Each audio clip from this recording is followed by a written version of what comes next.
ഇങ്ങനെ ഈ സൈഡിൽ കൂടെ നിറഞ്ഞ് ചോര ഒഴുകി. അത്രയും മുറിഞ്ഞ് ഈ കൃഷ്ണമണിയിലാണ് കുത്തി കയറിയത്. എൻ്റെ കണ്ണിലൊരു ഏലത്തിൻ്റെ ഈ ഒരു ഇലയിൽ നിന്നൊരു മുള്ള പോലെ ആയിരിക്കുന്നത്, അതായത് ഒരു ഇറുക്കിൽ പോലെ അതിൻ്റെ അതിങ്ങനെ എൻ്റെ കണ്ണിലിങ്ങനെ കുത്തിയിട്ട് കൃഷ്ണമണിയിൽ ഇങ്ങനെ കയറിയിരുന്നു. കണ്ണിൽ നിന്ന് വല്ലാതെ ഇങ്ങനെ ചോര ഇങ്ങനെ ശരിക്കും, അതായത് കണ്ണ് ശരിക്കും മുറിഞ്ഞു. അത് ചോര ഇങ്ങനെ മുഖം വഴി ഇങ്ങനെ ഒഴുകി. ഇങ്ങനെ ഈ സൈഡിൽ കൂടെ നിറഞ്ഞ് ചോര ഒഴുകി. അത്രയും മുറിഞ്ഞ് ഈ കൃഷ്ണമണിയിലാണ് കുത്തി കയറിയത്. ഒഴുകി കഴിഞ്ഞപ്പോൾ വൈഫ് പെട്ടെന്ന് പറഞ്ഞ് നമുക്ക് ഹോസ്പിറ്റലിൽ പോവാം. ഇത് നമ്മളെന്തിനാ ഓടി ഹോസ്പിറ്റലിലോട്ട് പോകുന്നത്? വലിയ ഡോക്ടർ മുകളിലിരിക്കുമല്ലേ, ഈ സൈഡിലിരിക്കുകയാണ് ഈ കമ്പ ഒരു 1/2 ഇഞ്ച് നീളം വെച്ചുള്ള ഒരു കഷ്ണം ഇങ്ങനെ, അതായത് കൃഷ്ണമണിയിലാണ് തറച്ചിരുന്നത്. അന്ന് ഞാനിപ്പോൾ ഒന്ന് പ്രാർത്ഥിച്ചേക്കാന്ന് പറഞ്ഞു. ആ ബ്രദറും ഒന്ന് പ്രാർത്ഥിച്ചു. വേറെ ഒന്നും എൻ്റെ ഈ കണ്ണിന് ഇതുവരെ ഒരു കുഴപ്പമില്ല. അതുകൊണ്ട്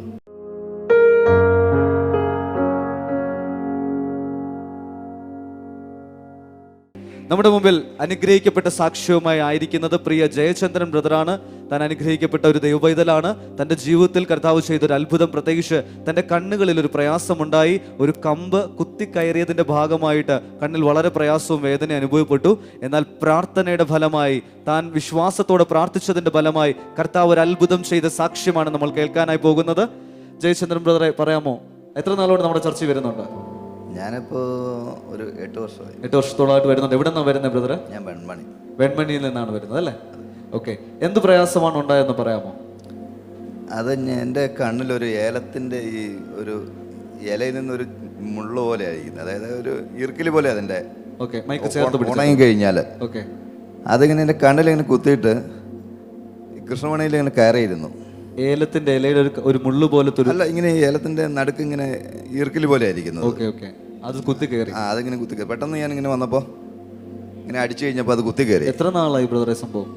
അതിപ്പോൾ ഒരു 6 വർഷമായി. 6 വർഷം മുമ്പുള്ള സംഭവമാണ്. അതെ. അതിൽ കണ്ണിൽ നിന്ന് വല്ലാതെ ഇങ്ങനെ ചോര ഇങ്ങനെ ശരിക്കും, അതായത് കണ്ണ് ശരിക്കും മുറിഞ്ഞു. അത് ചോര ഇങ്ങനെ മുഖം വഴി ഇങ്ങനെ ഒഴുകി.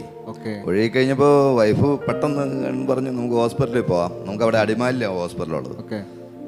അപ്പോൾ നമ്മളങ്ങനെ എങ്കിലും ഇത് കൊണ്ട് ഈ മുറിവ് ചോര വന്നെങ്കിൽ എനിക്ക് പെട്ടെന്ന് തോന്നി ഇത് നമ്മളെന്തിനാ ഓടി ഹോസ്പിറ്റലിലോട്ട് പോകുന്നത്? വലിയ ഡോക്ടർ മുകളിലിരിക്കുമല്ലേ. അങ്ങനെ ഞാൻ പറഞ്ഞു ഒരു ഗ്ലാസ് വെള്ളം എടുത്തുകൊണ്ട് വരൂ. വെള്ളം എടുത്തുകൊണ്ട് വന്നിട്ട് ഞങ്ങൾ രണ്ടുപേരും കൂടെ സിറ്റ് ഔട്ടിൽ ഇരുന്നിട്ട് കൈ മുകളിൽ വെച്ച് പ്രാർത്ഥിച്ചു. ഗ്ലാസിൻ്റെ മുകളിൽ ഇങ്ങനെ ആ വെള്ളം എടുത്ത് ഞാൻ മുഖം കഴുകുക മാത്രമേ ഞാൻ ചെയ്തുള്ളൂ.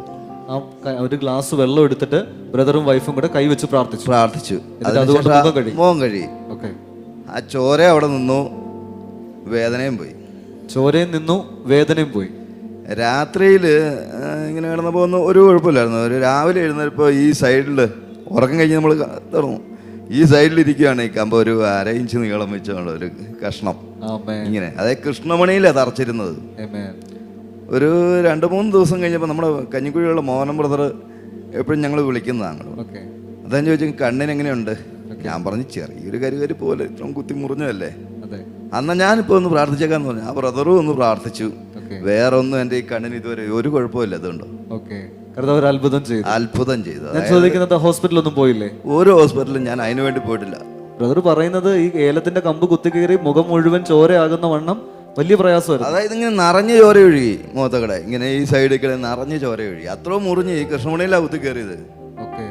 അത് നിങ്ങൾ ഒരു ഗ്ലാസ് വെള്ളം എടുത്ത് കഴുകി കളഞ്ഞു, അത്രേ ഉള്ളൂ. കണ്ണിലിങ്ങനെ ഇച്ചിരി വെള്ളം തേച്ച് ഇങ്ങനെ തൂത്ത് കഴുകി അങ്ങ് വിട്ടു ആ ഒരു ഗ്ലാസ് വെള്ളം കൊണ്ട്. രാത്രി ബ്രദർ പറയുന്നത് ആ വെള്ളം കൊണ്ട് കൈവച്ച് പ്രാർത്ഥിച്ചിട്ട് മുഖം കഴുകി. അപ്പോൾ തന്നെ രക്തം വരുന്നത് നിന്നു, വേദനയും മാറിപ്പോയി. എന്നാൽ രാത്രി ഉറങ്ങി എഴുന്നേൽക്കുമ്പോൾ ആ കുത്തി കയറിയ കമ്പിന്റെ ഒരു കഷ്ണം അത് കണ്ണിൽ നിന്ന് വെളി വന്നു എന്നാണ് സാക്ഷ്യം പറയുന്നത്. ഇത് വിശ്വസിക്കാൻ കഴിയുന്ന ഒരു കാര്യമല്ല. കർത്താവ് ചെയ്തൊരു അത്ഭുതമാണ്. കൈകളടിച്ച് എല്ലാവരും കർത്താവിന് നന്ദി പറഞ്ഞാട്ട്. സത്യം പറഞ്ഞാൽ ഇദ്ദേഹത്തിന്റെ വിശ്വാസം വളരെ വലുതാണ്. ഹോസ്പിറ്റലിൽ ഒന്നും പോയില്ല. അദ്ദേഹവും വൈഫും പ്രാർത്ഥിച്ചു. അതിനുശേഷം നമ്മുടെ ഒരു ലീഡർ വിളിച്ച് പ്രാർത്ഥിച്ചു. കർത്താവ് അത്ഭുതങ്ങൾ അദ്ദേഹത്തിന്റെ ജീവിതത്തിൽ ചെയ്തെന്നാണ് പറയുന്നത്. 6 വർഷങ്ങൾക്ക് മുമ്പ് ജയചന്ദ്രൻ ബ്രദറിന്റെ ജീവിതത്തിൽ ദൈവം ചെയ്തൊരു അത്ഭുതമാണ് നമ്മൾ കേട്ടത്. എല്ലാ കരങ്ങളും അടിച്ച് കർത്താവിന് നന്ദി പറഞ്ഞേ. അദ്ദേഹം പറഞ്ഞത് നിങ്ങൾ ശ്രദ്ധിച്ചു കാണും. പിന്നീട് വേദന ഉണ്ടായില്ല, പിന്നീട് രക്തം വാർന്നൊഴുകിയില്ല, പിന്നീട് ആ കമ്പ് കണ്ണിൽ നിന്ന് പുറത്തു വന്നു. ഒരു ഹോസ്പിറ്റലും പോയില്ല. ഇൻഫെക്ഷൻ ആകേണ്ട അല്ലെങ്കിൽ വലിയൊരു പ്രയാസത്തിലേക്ക് പോകേണ്ട ഒരു കാര്യമായിരുന്നു.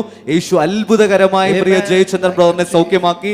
അങ്ങനെയാണെങ്കിൽ വിശ്വസിച്ചാട്ടെ, ഇന്ന് നിങ്ങളുടെ ജീവിതത്തിലും ചിലത് അനുഭവിക്കാനായി സാധിക്കും. കർത്താവ് വൻ കാര്യങ്ങൾ ചെയ്തുകൊണ്ടിരിക്കുകയാണ്.